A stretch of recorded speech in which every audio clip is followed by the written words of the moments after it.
할렐루야, 새생명교회 김한기 목사입니다. 제가 상담한 사례 중에 중학교를 다니던 딸아이가 자살한 내용을 소개하겠습니다.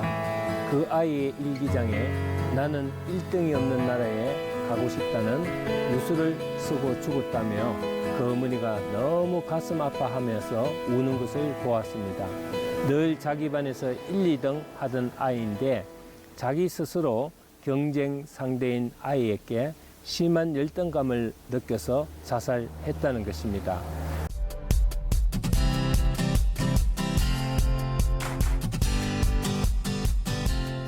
또 어떤 분이 상담하기를 자녀가 갑자기 돌아와서는 밥도 먹지 않고 방에 들어가서 문을 잠그고 우는 소리가 들려서 그 사연을 들어보았더니 외모에 대한 콤플렉스로 나를 왜 이렇게 낳았느냐는 그러한 항의에 너무 당황했다는 것입니다.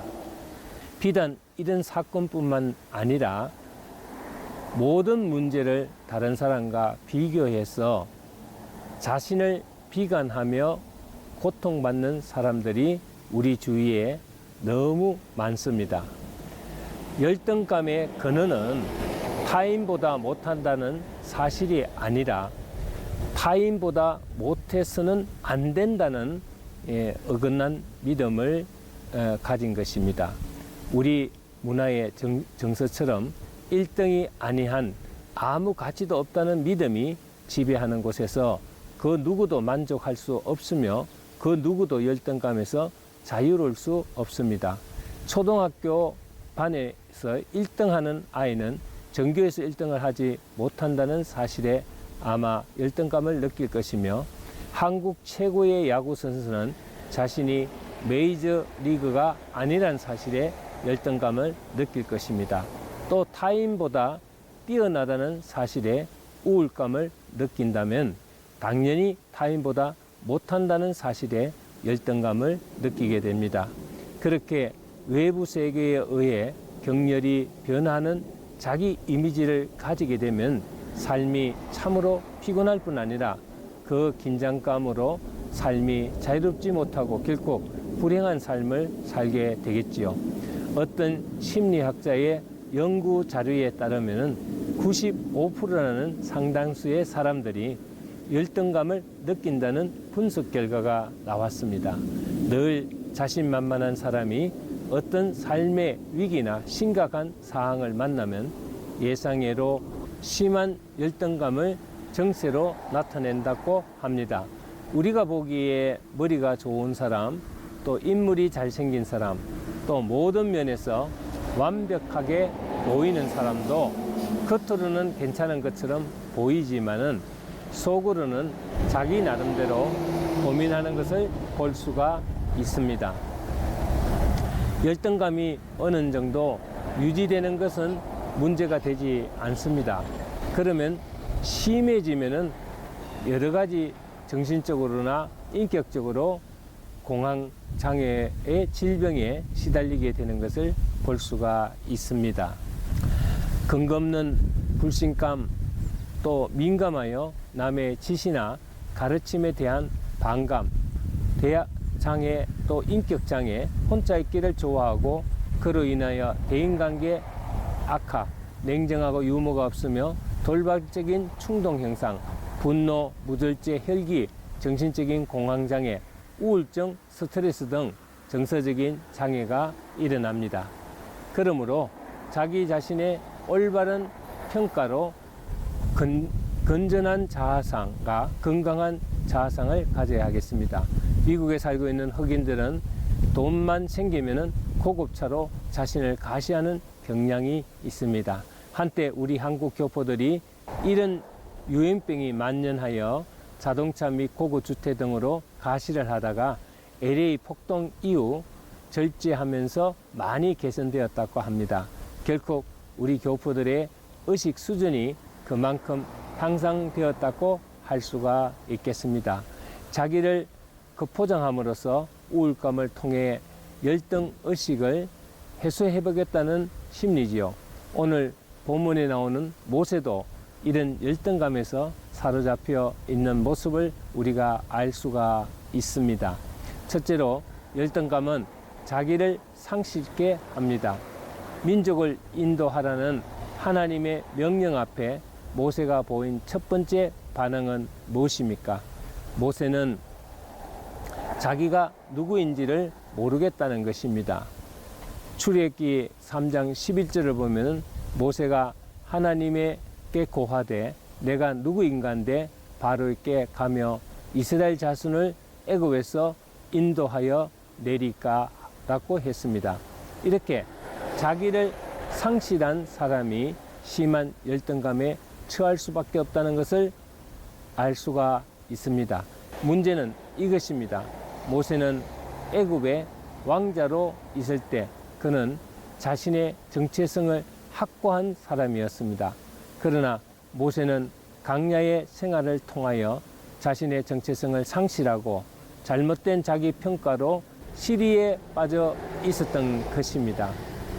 상실감에 빠져 있는 사람을 자기를 불신하게 됩니다. 모세는 40년 전에 자기가 확신하고 확고해 있던 사람이었습니다. 그러나 40년 후에는 달라졌습니다. 모세에게 백성을 인도하라는 하나님의 명령의 두 번째 반응은 무엇입니까? 출애굽기 4장 1절을 보면은 모세가 대답하여 이르되 그러나 그들이 나를 믿지 아니하며 내 말을 듣지 아니하고 이르기를 여호와께서 내게 나타나지 아니하셨다 하리다 라고 했습니다. 우리의 인생도 마찬가지입니다. 인생을 살면서 버림받고 거절당한 경험을 하게 됩니다.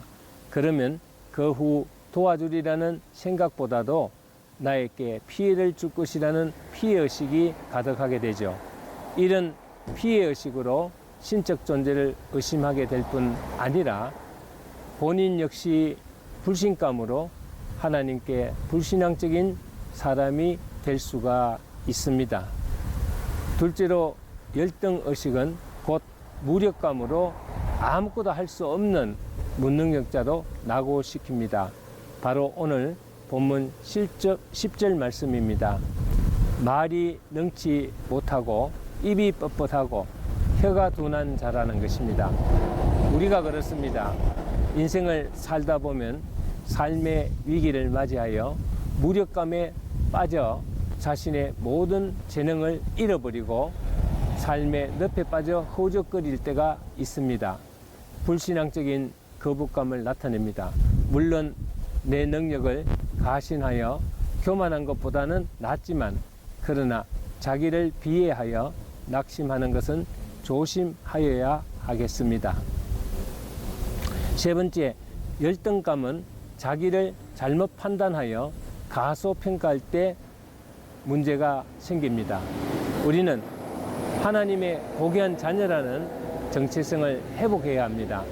왜냐하면 우리를 구원하기 위하여 이 땅에 오신 주님의 보혈로 제사함을 받은 은혜로 말미암아 살아가는 하나님의 자녀이기 때문입니다. 자기 자존감을 너무 낮게 가져서 가소평가해서는 안 됩니다. 미운 오리 새끼 한 마리가 있었습니다. 미운 오리는 다른 오리와 모습도 다르고 노는 것도 다르기 때문에 늘 고민하면서 고민에 빠져 있었는데 어느 날 하늘 위에서 아주 우아한 백조가 내려왔습니다. 백조가 하는 말이 너는 백조인데 왜 여기에 있느냐라는 것입니다. 그 때문에 미운 오리 새끼의 삶은 확연히 달라졌습니다. 미운 오리 새끼가 아니라 우아한 백조라는 정체성을 발견했기 때문입니다. 더 이상 고민에 빠질 이유가 없습니다. 바로 자기 정체성을 발견했기 때문입니다.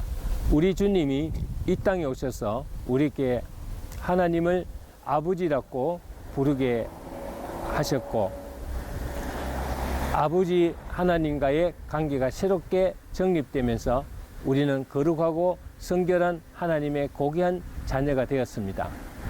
그렇기에 더 이상 세상 사람과 같이 않다는 이유로 괴로워할 필요가 없습니다. 따라서 이런 정체성을 발견한 사람은 이제 하나님의 고귀한 자녀로서의 인식 체계와 가치 체계의 변화가 따라야 합니다. 그러나 모세는 열등의식에 젖어서 마지막까지도 나는 무가치한 존재이니 주여 보낼 만한 자를 보내소서 하고 자기 자신을 비하합니다. 열등의식은 오히려 하나님 앞에서 교만하게 만들고 불순종하게 만듭니다.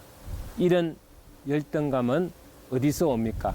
바로 자기 중심적인 성격에서 옵니다. 생각은 그 사람의 의식입니다. 그러므로 우리는 변화를 맞이해야 됩니다.